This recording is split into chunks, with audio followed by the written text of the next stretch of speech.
Welcome to Section 420, Talkin Yankees. Well, he's coming back.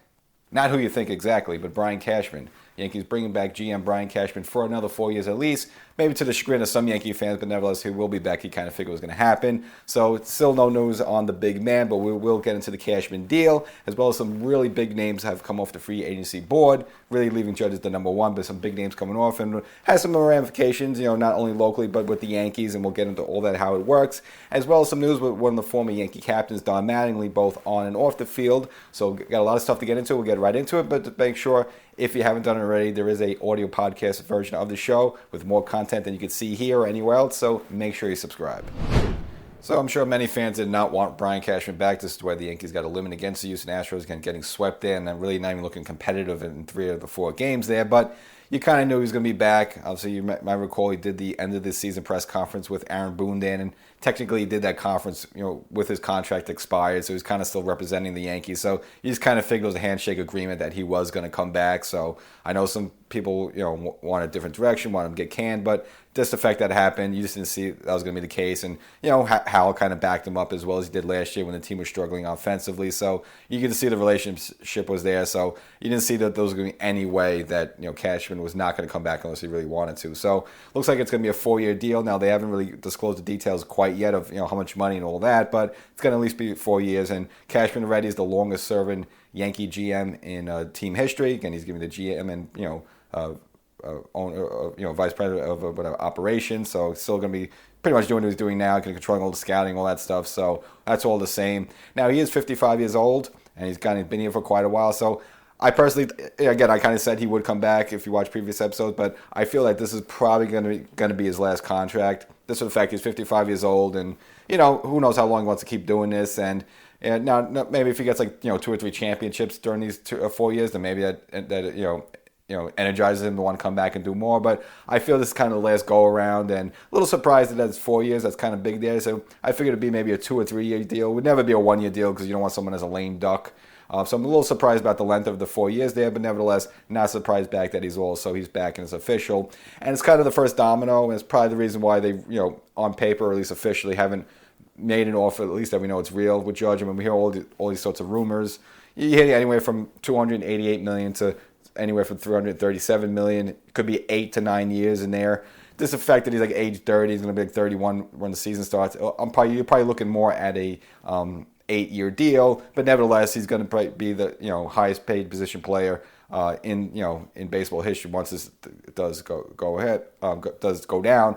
But again, I think officially you have to have the GM locked in, which the Yankees do now. Now he could officially really start getting serious with the Judge talk. So you'll probably start to see that start really escalating now and probably come to an end sooner rather than later.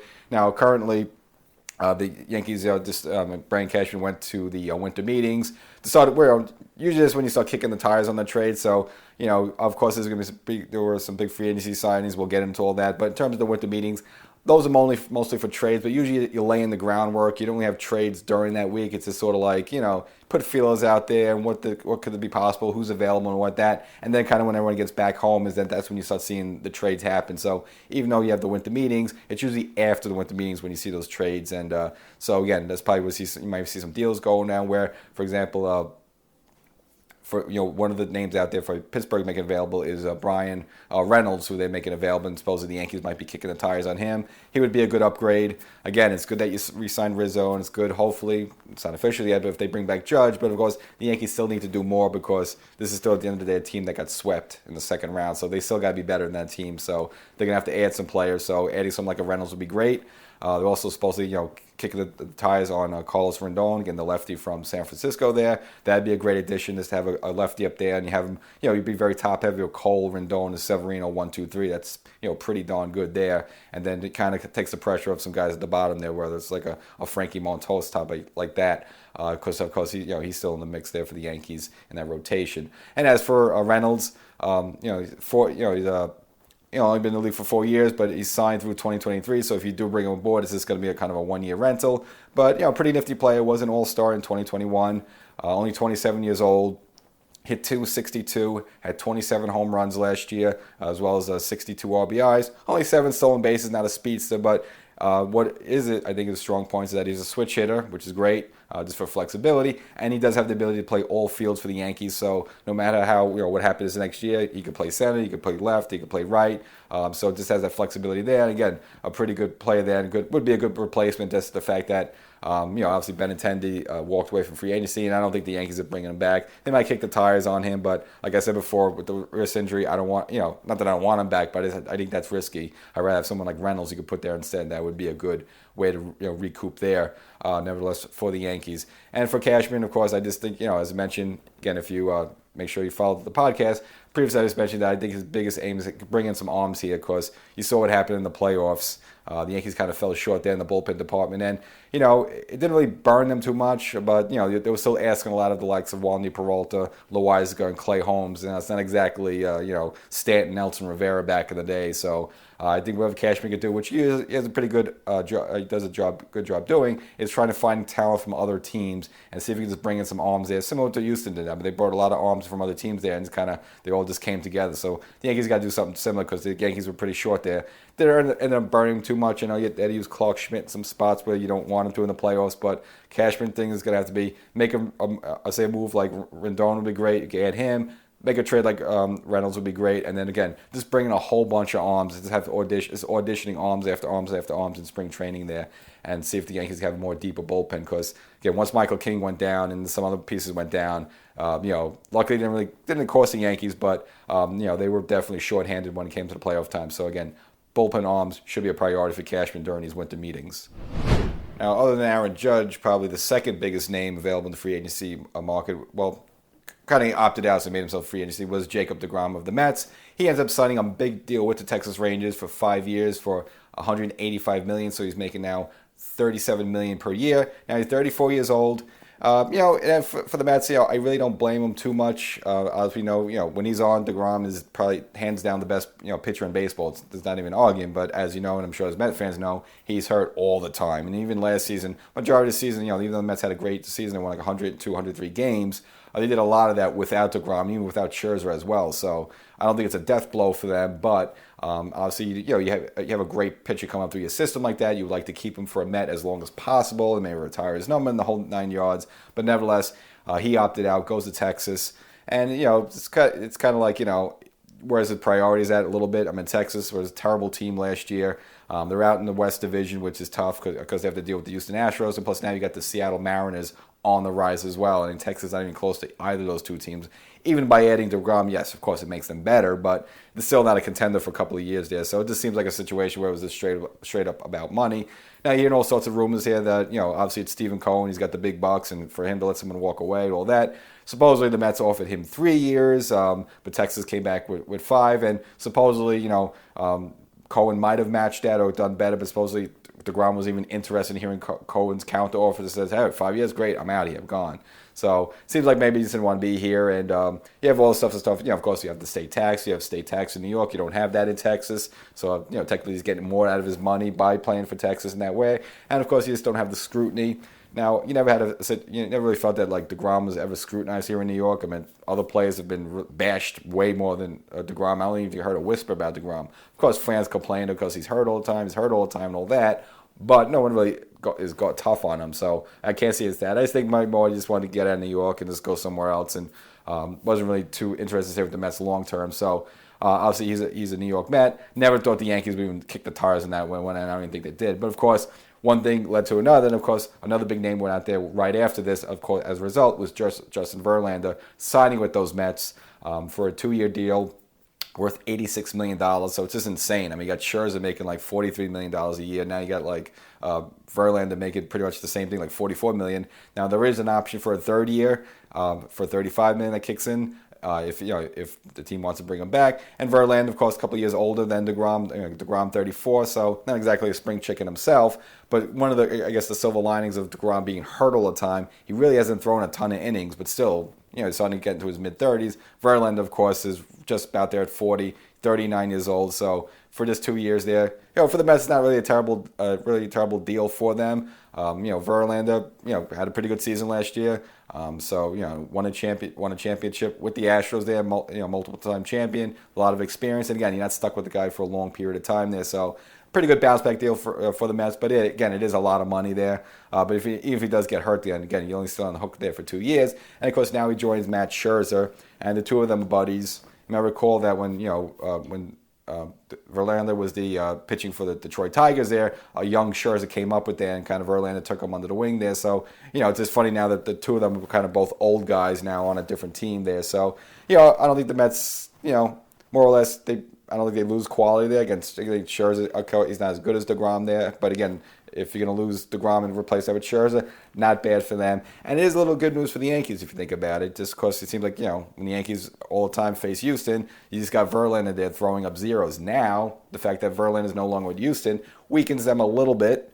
And, of course, he's just been an absolute Yankee killer, especially in the playoffs. So if the Yankees do happen to face Houston again in 2023 or 2024, it'll be without Justin Verlander. So it's almost a little good news there. Of course, Houston's going to have some awesome pitcher waiting in the wings with the Yankees anyway. But nevertheless, it does help the Yankees a little bit just that now the fact that Verlander is over playing in Citi Field. And you don't have to worry about them anymore. And, and as for DeGrom, he's going to go to Texas, and, the Yankees really doesn't have a difference on him. You face him maybe once down there, maybe comes and has a start up here, but, Texas is far away from being a playoff team, so I don't think the Yankees have to worry about, like, DeGrom shutting them down in a pivotal Game 5, a pivotal Game 7. And another deal, even though it's a little bit old, got a little dust on it, but it's really worth mentioning that Jose Abreu signs with those Houston Astros a 3-year deal. And the former White Sox first baseman there, slugger, 36 years old, signed a 3-year deal for $59 million. And yes, it does make Houston a little bit that lineup that's already fierce already a little bit more fiercer. But it does help the Yankees to a degree because supposedly the Boston Red Sox were also in on Abreu. And just the fact that he goes over to Houston, the fact the Yankees now don't have to face Abreu, in the 13 games now that they face each other this year. And of course, half those games will be at Fenway Park, and we all know the Green Monster, stuff like that. So a tough right-handed hitter like Abreu, to not have to face him in Fenway, that's actually good news for the Yankees. Now, could be bad news for the Yankees if the Yankees in Houston, as I mentioned before, end up locking horns again in the playoffs. But that's something you have to worry about until October. At least for the rest of the season, you kind of don't have to worry about Abreu, in a Red Sox uniform. And, you may recall that, when after Rizzo opted out, supposedly Houston was kicking the tires on Rizzo there. So he might have been option number 1 and 2. But nevertheless, once he went back to the Yankees, they kind of swooped in and decided to pick up Abreu there.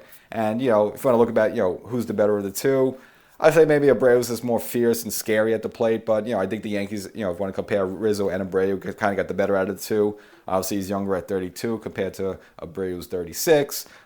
Rizzo better defensively, and again, a left-hander at Yankee Stadium and left-hander defensively at first base. There's a bit of a premium there. Not Abreu's, a butcher boy at first base there, but overall, I think this is a better deal for the Yankees overall. So it seemed like Abreu was kind of maybe Houston's plan B.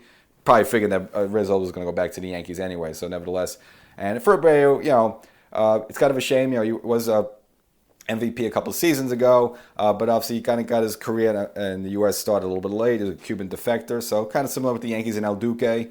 Even though he had some great years with the White Sox there, he never really had the full career just because he spent so a lot of his early years in Cuba and then came over here. So it's good. This probably this will be his final big payday because at the end of this contract he'll be like 39, 40, and maybe go another year or two similar to like Nelson Cruz. But this is probably his last go around in terms of cashing in.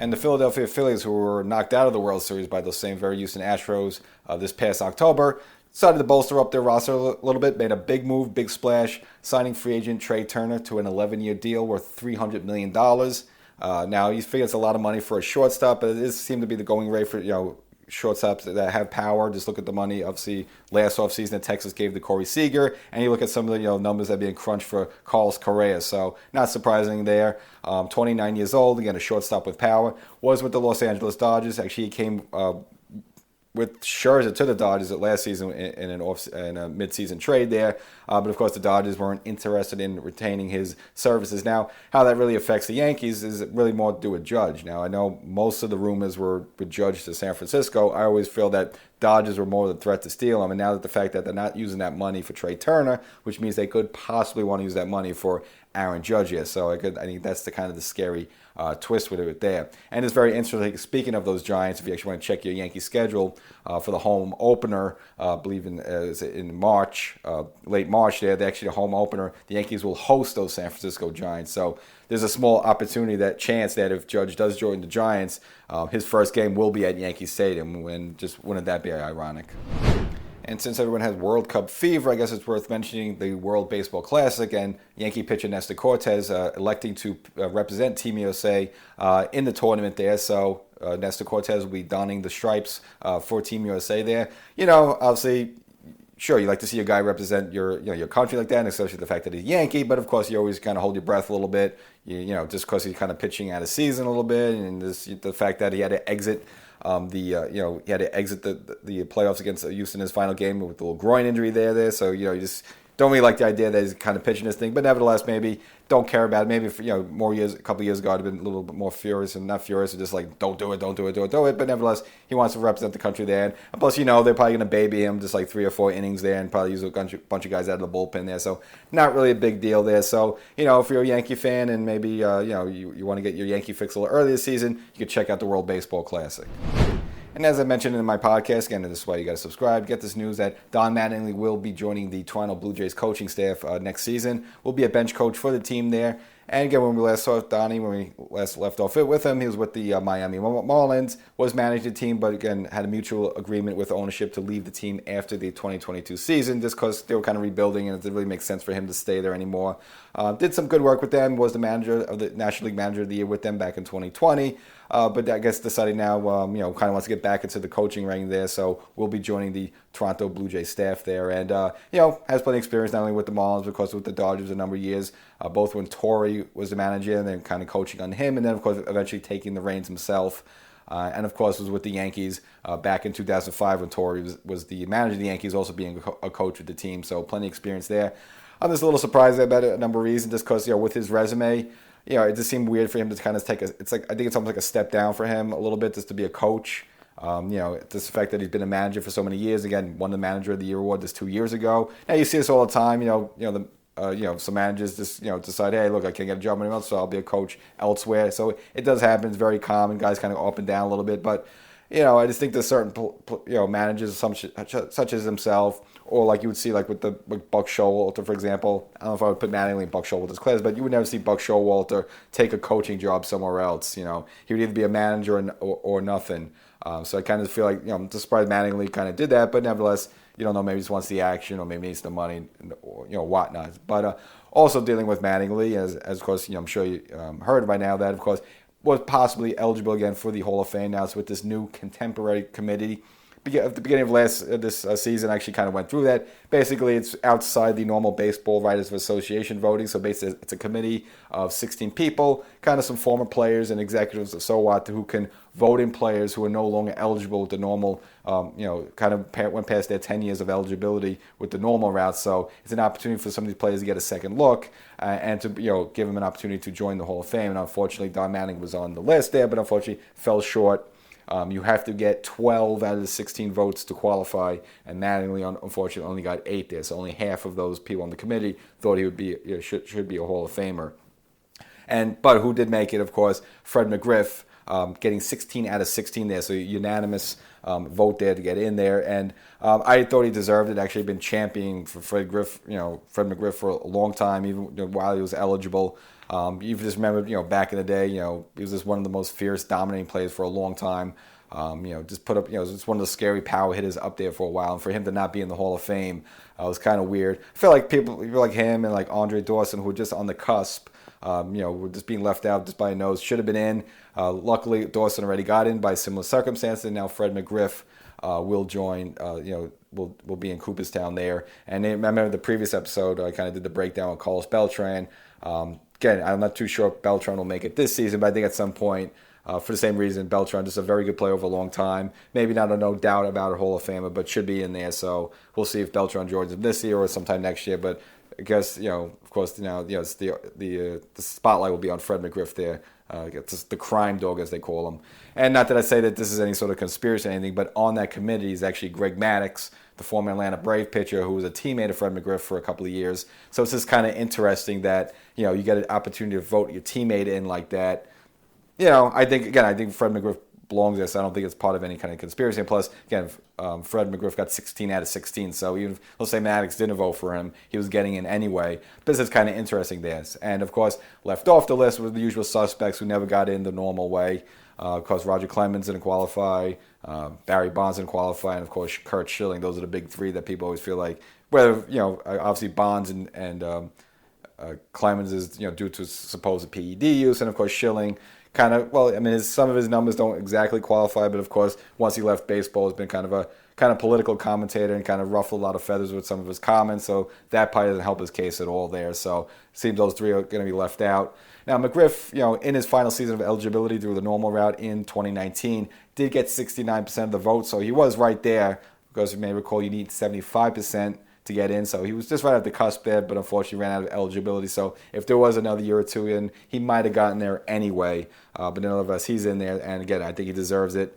And as for people who thought Don Mattingly was going to go in, I just thought, look, as much as we all like Don Mattingly, I just still don't think he has the numbers to qualify there, and I didn't think there was any chance they would put him in. Again, maybe at some point it happens, but I just seem doubtful just because, and we'll get into that in a moment. Again, just the longevity isn't there, and even though he had like 4 or 5 amazing seasons in the 80s, it's just not enough to get over the hump there, where someone like Fred McGriff, showed a sustained greatness and dominance over a long period of time. And now that Don Mattingly is in a Toronto Blue Jay uniform, kind of makes it a little interesting now, because now you have this little rivalry, as of course, between Garrett Cole and their pitcher Alek Manoah. Remember last season, Manoah threw at Judge there, and kind of Cole thought it was a dirty play there, so he kind of jumped out of the dugout there and kind of started walking towards the field like he was going to confront Manoah there. And of course, he didn't come close to the pitcher's mound there. And of course, the comments Manoah made afterwards told Cole, hey, if you can do that again, come across the line. Kind of openly challenged him. Well, he was recently on a podcast and asked who's the dirtiest player in baseball, and the name he threw out there was Garrett Cole. And referencing Cole's, obviously allegations of using substances on the ball there. And of course, we've heard that from other players. Even Josh Donaldson a couple of seasons ago accused Cole of that, and he's kind of been, one of the heads of, why now umpires are kind of checking players pitchers once they come off the mound there. So, going to be interesting how that goes into next season. Yankees and Blue Jays kind of, put themselves, had a little bit rival there, just kind of competing for the AL East. Again, Boston was never really in the conversation. Tampa was floating around a little bit, but eventually kind of dropped down. It was really Yankees and Toronto, a little neck and neck in there, and eventually Yankees built themselves a lead, almost blew it, but able to finally secure the AL East. But of course, going into 2023, it's going to be Toronto and the Yankees again, probably the two of all the teams involved, are going to be the two kind of rivaling each other. And we'll see if anything happens with Manoah on the mound there, if he plunks a player, whether it's on purpose or not, and if the bench is clear. Is someone going to Aaron Boone going to throw a punch at Don Mattingly? Probably not, but makes for interesting circumstances. And if you want to look at the two players, Mattingly, McGriff, getting back to them, comparing, why would one get in, one get not? Well, just to look at some of these numbers, which is crazy. So if you look at Fred McGriff, as mentioned before, had a 19-year career. But when you get a chance to look at his stats, he had a 16-year dominant, stretch there from 1987 to 2002. So it's almost across 3 decades there. Now a career 284 hitter. Now his last 2 seasons he bounced out a little bit with the Dodgers and came back again with his hometown Tampa Bay Rays there. He didn't really do too well, so I kind of brought that average down a little bit. But here's someone who's usually around, hovering around 300 for most of his career. But again, because those 2 last seasons they kind of brought him down to 284, but still pretty respectable overall. Career-wise, 493 home runs, so just 7 home runs shy of the magic 500, which usually used to be a shoo-in to get you into the Hall of Fame. And there's never been even a sniff or an allegation at all about Fred McGriff using any sort of substances like that. So it seemed like that's all natural. As well, you combine that in with 2,400 plus hits there. So yeah, not exactly 3,000 hits, but again, almost just about 500 or 600 away from the magic 3,000 as well. But I think the fact that he's closer to the magical 500 home run mark there really should stand out there. And it really shouldn't have gone to this point, but nevertheless did there. And just look at, it's not to say you did that in a couple of years and that's it, a small handful of years. It's a sustained greatness. Again, had a good 16-year dominant run if you want to look. Just look from 1987 to 2002. Just look at those years there. He had 14 seasons of 20 or more home runs, had 8 seasons of 100 or more RBIs, and hit 30 home runs or more with 5 different teams. So it's it's pretty dominating stuff there over a long period of time, where it's not like this is kind of a flash in a bottle type of guy there, or someone who kind of hung on just to pad up his stats. You could maybe make the argument his last 2 or 3 years they maybe hung on a little bit, maybe just for a couple of extra paychecks. His last year, he hardly played at all, was hurt a lot. Second to last year, at least hit some home runs there, so it wasn't a total waste. But it's not someone just hung on forever like a Harold Baines type just to pad his stats a little bit. I think, McGriff kind of went at a good time there, so, it was kind of all genuine.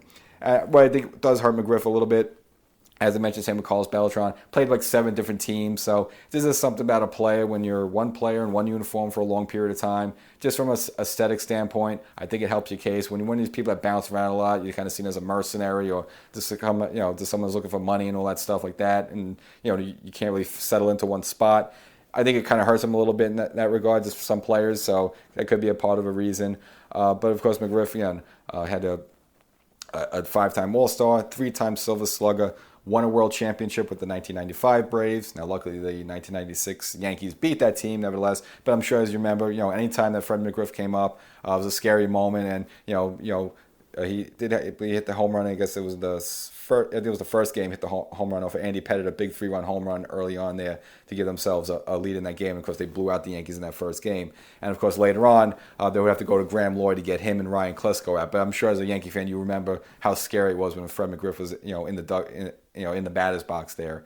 And if you want to look for Don Mattingly, unfortunately, if you want to compare the two, he only had a 14-year career. Now, he had an amazing 5 years. If you look from 1984 to 1989, which is stupendous. Had an MVP in '85 there. Again, so if you want to make the case for Don Mattingly, you look at his career batting average, which even though it went down in the past couple of seasons when he was dealing with the back and other issues, still a respectable 307 batting average for his career. Even though he took some hits just later on in the season just with the injuries there, but still respectable. But if you look at the power numbers and the hit numbers, only 222 career home runs. That's like half than the 500. And in terms of his total hits, a little over 2,100 there, so just a little over 2,000. I believe Bernie has about the same thing and over that, and you would never even consider Bernie for a Hall of Famer. So just not enough there. Now, I know people want to make the case sometimes with the, I guess you would call it the Cy Young effect, where, all right, someone doesn't have a great career, but if they've had an amazing run like Cy Young did, Sandy Koufax, the handful of years he was with the Dodgers there, that, would you consider the Sandy Koufax argument for Don Mattingly? You really can't, because if you look at Sandy Koufax, yes, he too had a very shortened career, but that span he was dominant was way more impressive what Don Mattingly brought to the plate there. Of course, you look at Sandy Koufax, 3-time winning the Cy Young Award, 4-time world champion, 5-time ERA leader there. So that's it. And of course, 1 MVP of his own there. So you look at 3 Cy Youngs and 1 MVP in a short amount of time there. That's more impressive than, yes, Don Mattingly had had 5 great seasons from 84 to 89, which included an MVP. But if you look at the package Sandy Koufax had there, it still trumps. It's more impressive what Don Mattingly was able to bring to the table. So that's why you can't really use the Sandy Koufax argument for Don Mattingly. It just came for the fact for Don Mattingly. Unfortunately, just, once after 89 to 90, he just wasn't the same player anymore. Always had a respectful batting average there, so it was not like he plummeted to be like a 230 or 240 hitter, but just didn't have the power numbers anymore. Wasn't hitting the home runs and wasn't hitting the doubles, so that's why I wasn't shocked at all that he wasn't voted for the Hall of Fame this time. And unfortunately, I just don't think, even though maybe we'll see what happens, I just don't think he'll ever make it. So Cashman, you got your contract, so show Judge the money.